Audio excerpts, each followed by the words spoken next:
Shalom bien-aimés, bon dimanche à vous. Nous bénissons le Seigneur de nous avoir encore donné la grâce de partager avec vous en ces jours sa parole. C'est toujours une grâce.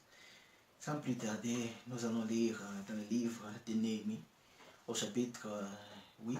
Nous allons lire seulement deux versets, le verset 9 et le verset 10e. Nous lisons au nom de notre Seigneur Jésus-Christ. Néhémie, les gouverneurs, et Ezra, les sacrificateurs, et les scribes, et les lévites qui enseignaient le peuple, dirent à tous les peuples: ce jour est consacré à l'Éternel votre Dieu. Ne soyez pas dans la désolation et dans les larmes, car tous les peuples pleuraient en entendant les paroles de la loi. Ils leur dirent: allez, mangez de la viande grasse, et buvez des liqueurs douces, et envoyez des portions à ceux qui n'ont rien de préparé, car ce jour est consacré à notre Seigneur. Ne vous affligez pas, car la joie de l'Éternel sera votre force. Car la joie de l'Éternel sera votre force.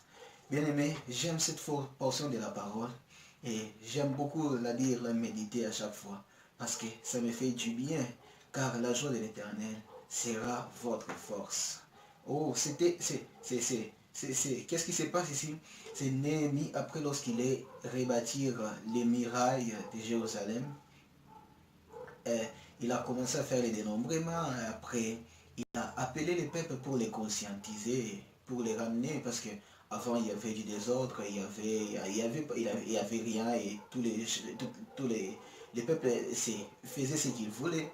Et il fallait que Néhémie puisse conscientiser les peuples, puisse les appeler à la raison, parce que tout ce qu'il avait fait ne servait à rien si il avait seulement reconstruit comme ça, et les temples, les villages, et que le peuple reste dans leur vie ancienne. Alors Néhémie s'est décidé à appeler, à demander à Ezra d'amener la loi, la parole, la loi que l'Éternel a fait prescrire par Moïse.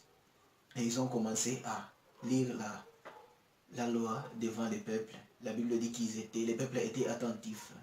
Et la parole les a touchés. Ils ont commencé à pleurer. Ils se sont reconnus. Ils ont reconnu qu'ils étaient égarés et chacun faisait ce qu'il faisait et ce qui lui plaisait. Alors bien aimé, je voulais continuer quelque chose. Qu'est-ce qui peut faire? Qu'est-ce qui peut faire la joie de l'Éternel? Quand nous lisons bien cette portion des paroles, nous voyons les peuples qui pleurent à cause de la vérité qui leur a été révélée. Donc la vérité les a révélé les situations, les vies, les genres de vie qu'ils étaient en train de mener. Et en reconnaissant, ils ont pleuré devant Dieu. Et c'est ce qui a amené à Néhémie de dire que la joie de l'Éternel sera votre force.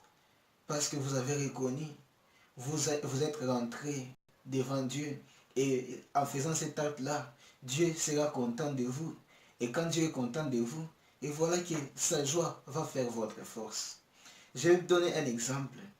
Imaginez dans la maison, vous avez un enfant, vous parents, un enfant que vous envoyez, il accepte. Un enfant qui arrange la maison, qui fait toutes choses de bien dans la maison. Et cet enfant-là fait votre joie, fait votre fierté. Et quand il fait votre fierté, qu'est-ce que vous lui faites à cet enfant? Vous lui faites du bien. C'est pareil à notre Dieu. Il y a des actes que nous pouvons poser.